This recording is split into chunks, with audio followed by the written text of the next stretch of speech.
Hello and welcome back to another Python for Beginners YouTube tutorial. This is Harry Does Data. I'm Harry Norton and I make data science videos here on YouTube. In this video, we're going to be taking a look at operators.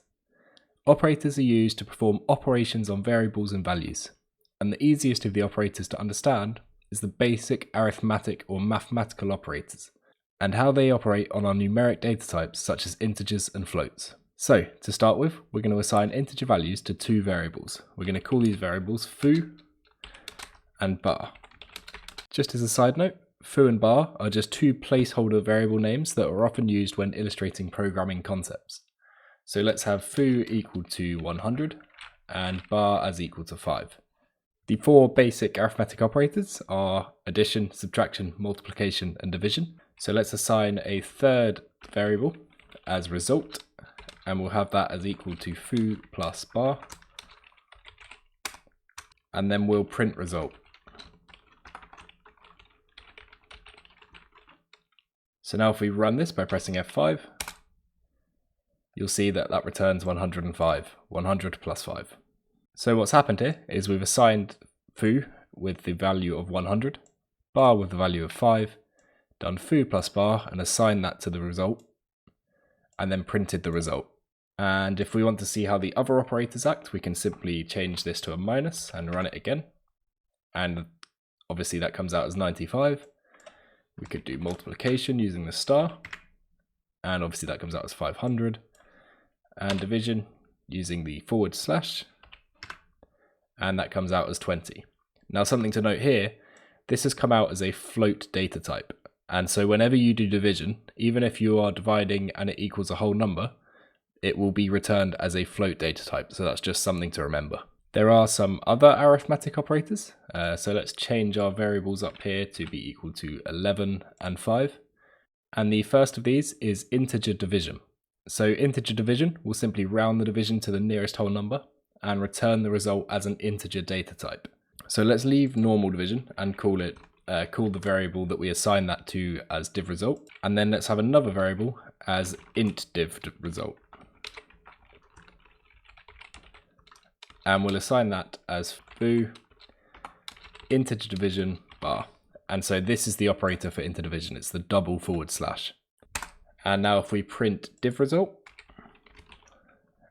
and we'll just copy and paste that quickly and print int div result. And now if we run that, we should see the difference between normal division and integer division. So over here in our shell, you'll see that the div result is 2.2, so that's normal division, and the int div result is 2, and you'll see that it is a integer data type. So something else related to division is the modulus operator, and the modulus operator simply returns the remainder of the division. So let's just add one more here. We'll have the mod div result, we'll just have the mod result, and we'll have that as equal to foo, and then the modulus operator is the percent sign, so foo percent bar.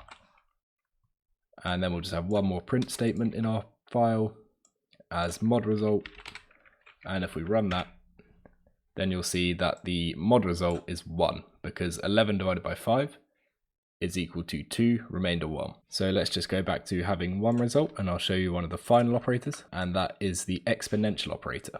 So we'll have result is equal to foo to the power of 2. So this should square foo, and this is the exponential operator. So now if we run that, we'll get 121, which is 11 squared. We could also do bar to the power of 3, or bar cubed, and run that. And that will give us 5 cubed, which is 125. Or you could even do foo to the power of bar. And so that is 11 to the power of 5. And if you take my word for it, that is 161,051. So that's many of the basic operators that are used in Python. If you have multiple operations being performed in one line of code, then Python will follow the standard BODMAS order of interpretation. Now what I mean by that is, let's say we have an operation such as this, which contains one of each of the operators we've just looked at. Let's just run this to see what the result is. So the result is 29. Now the BODMAS rule states that we will first do the thing in brackets, so this will become 3, Then we'll do the orders, so this will become 4. Then we'll do the division, so this will become 3. Then we'll do the multiplication, so this bit will become 30. Then we'll do the addition, so this will be 33. And then the subtraction, so overall that would leave us with 29, which is what we got. And interestingly, because our original statement contained a division, the result is a float data type. Now, some of these operators will also do things to other basic data types, and some won't. For example, performing these operations on floats will behave mostly the same as when we perform them on integers. However, the results will always be a float data type, even if you are using only whole numbers. So if we have foo as being equal to 12.0, and bar as being equal to 3.0, and then we have foo plus bar, then you'll see that that returns a float data type. Now, on the other hand, when we use these operators on strings, they will mostly behave very differently, and a lot of the operators will not actually perform any operation at all on a string. So the one that does work is addition. So let's set foo as equal to the string Harry, and bar as equal to the string does. If we now run this to do foo plus bar and print the result, then you'll see that it returns us Harry does. And all that's happened there is the first string, Harry, has been combined with the second string does, with no space in between or anything like that. So it literally just adds the two strings together in this way. And we can highlight how this is very different from the arithmetic addition by setting these as strings that contain numbers. So let's have a string called 7 and a string of 65. Now, if we added these together normally, we'd expect that to come out as 72. But if we run that, you'll see something very different. What's actually happened is we get 765, and this is still a string data type that was returned to us, but we basically concatenated the 7 and the 65. So we just have 765. And this is why you need to be careful and need to understand what data type something is when you're using it. And let's just quickly switch these back to Harry and does. And I'll show you what happens if we try to use an operator that is not supported for that data type. So let's do foo minus bar, with foo being the string Harry and bar being the string does. If we run that, you'll see that we're returned an error.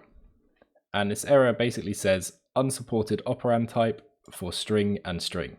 So you cannot use the operand minus for string and string values. So if you ever get an error like this, it's worth just checking with the type function that the variables you have are exactly the data type you think they are. So that is everything we're going to look at for operators. I hope you found the video useful. If you have, then please don't forget to give it a like and subscribe to Harry Does Data so that you don't miss out on more great data science content. Thanks for watching and see you next time.